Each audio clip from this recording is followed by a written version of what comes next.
Good morning, students. How are you all? Hope you all fine at your homes. So, I'm your computer teacher from California Public School. So, today we are going to discuss our chapter that is operating system and graphical user interface. In the last video we have discussed some of the topics of this chapter. That means we have discussed hardware and software, what is an operating system, types of software, and why we need an operating system. But in this video we are going to discuss some few topics of this chapter. So let's start. In this chapter, first topic that is to be discussed is features and functions of an operating system. So let's start. The most popular operating system which are used nowadays are Windows 7, Windows 8, Windows 8.1, Windows 10, Windows OS X, and Linux. Most operating systems have certain features and functions in common. So there is a word that comes again and again, that is Windows. First of all, let me tell you that what is Windows. Windows is an operating system. It is a graphical user operating system that allow user to do specific task. So we have a number of version that is available in the market. We have Windows 7, Windows 8, Windows 8, 8.1, 10, and many more. So these are the some of the list of the functions that is performed by an operating system. Let's have a quick recap of the topic operating system that we have discussed in the last video. That operating system is the central coordinator for all the hardware and software. It is a set of programs or instructions that tells hardware what to do. So in this category we have a first task of our operating system, that is processor management. So the first task of an operating system as a processor manager, it is one of the most important function of an operating system. The operating system ensure that each process application receives enough time from the processor to work properly. It also tries to utilize as many processor cycles as possible for the real time. See, operating system as a processor management take cares of the function that each application and processor that is being inside the system gets enough memory or enough space for its processing. That means it ensure कि जिस processor को जितना time चाहिए उसको उतना time मिले to function properly. It also tries to utilize as many processor cycle. So it also try कि processor, that means your CPU, processor के जितने भी साइकिल्स होते हैं, जितना भी टाइम पीरियड होता है, उसको क्या करे, प्रॉपरली यूटिलाइज करे. These are the processors rather than functions which are controlled, managed, executed by the operating system. The processes that is being reside in your system are controlled, managed, and executed by your operating system. Next task of an operating system as a memory storage and management. An operating system manages the sharing of internal memory among the multiple applications. Operating system manages the sharing of internal memory among the multiple applications. That means the next task of an operating system as a memory manager, it manages the internal memory. As we know that the memory is a costly concern. Memory is very costly nowadays, so we have to utilize in a very convenient manner. So it is the responsibility of the operating system to ensure that the one process should not consume the memory allocated to the another process. That means कि अगर किसी एक को computer में memory allot हुई है एक process को, देन मेक श्योर करना उस चीज़ को कि वो वाली मेमोरी कोई और प्रोसेस यूज़ ना कर सके. दैट मीन्स जिसको अलॉट हुई है, जिसको असाइन हुई है, only that process use that memory. An operating system has to make efficient utilization of different types of memory, that is RAM, cache, etc. within the system. So we have a different types of memory. RAM is our random access memory, that is your primary memory. Cache memory is your temporary memory. So these proper utilization of these memories are handled by operating system. So as to ensure proper execution of every process. So third task of an operating system as a file manager. A computer system uses a lot of data which is reside on the secondary storage devices. The operating system keeps track of information regarding creation, deletion, transfer, copy and storage of files in the organized manner.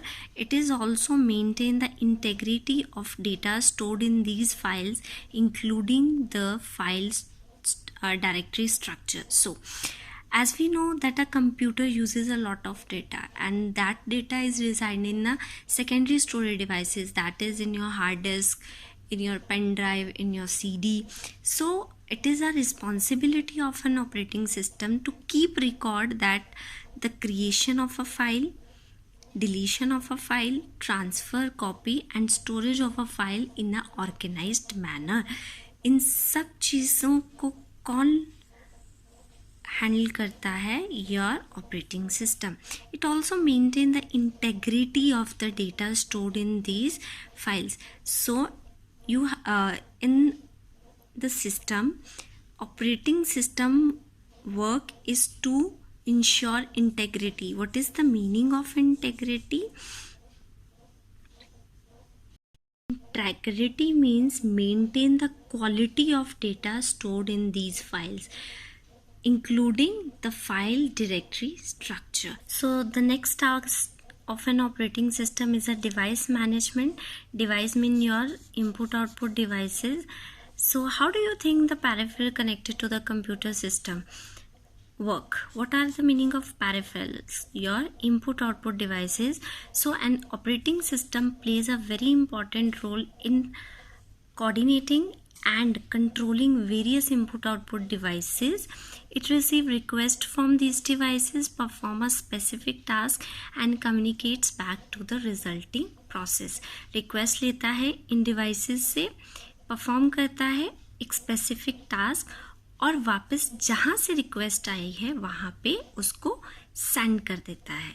This is the reason why we state that OS handles the I/O operation of the computer system. The next is security and protection. So security is very important in every system. Security and protection is also handled by an operating system. It is an inbuilt feature. ये operating system का एक inbuilt feature है, आपको manually नहीं करना पड़ता है. It is defined by the system. Security modules of an operating system protects the resources and the information stored on a computer against unauthorized access.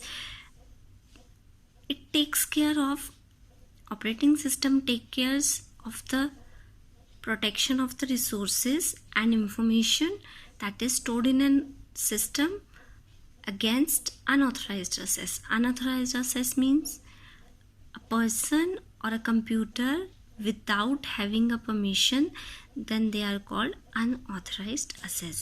Next, enforcement of priority system. That means an operating system determines and maintain a specific order in which various jobs are executed in the computer system. See, suppose I have a 10 jobs in a computer system. So this is the responsibility of an operating system to assign the priority to each and every task.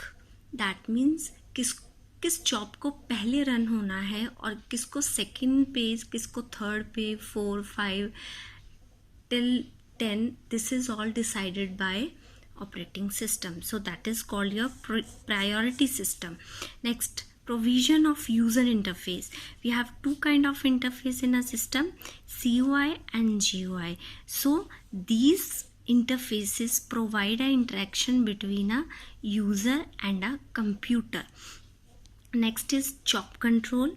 When a user wants to run an application or a program, it is mandatory to communicate the instructions to the operating system about the work to be done.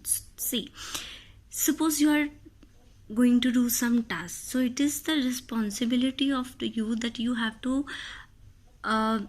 provide information or to intimate about the work to be done. Same like operating system को पहले पता होना चाहिए कि आप क्या करने वाले हो. So it is the job of the application or program that you have to communicate about the instruction with the operating system using a set of, and who will help you in this is JCL. JCL is a job control language. A user can communicate with the operating system. So next, after the functions, we have a type of an operating system. Let's start. In the past 3 decades, computers have taken a giant stride. Giant means something very heavy, and stride means, you can say in a Hindi, छलांग. तो एक पिछले कुछ 3 decade से computer ने बहुत बड़ी छलांग लगाती है. किस तरफ? Towards the excellence and high performance. From bulky system physical configuration, computer have miraculously transformed into one of the most powerful yet completely portable devices. Early we have a systems there was a need of cables, number of cables to attach, but now from bulky systems to portable devices. Portable devices are those devices that can be moved easily from one place to another. For example, your laptop. Laptop is a portable device that it is very easy to carry laptop from one place to another, because we do not bother about the configuration and the wires. But if in case of PC, that is your personal computers, they are not portable in nature. So it is always hard to transfer personal computers from one place to another. So similarly, operating system have been developed at a rapid pace to serve the needs of the users. So these are some of the systems of a operating system. Number 1 is single user operating system.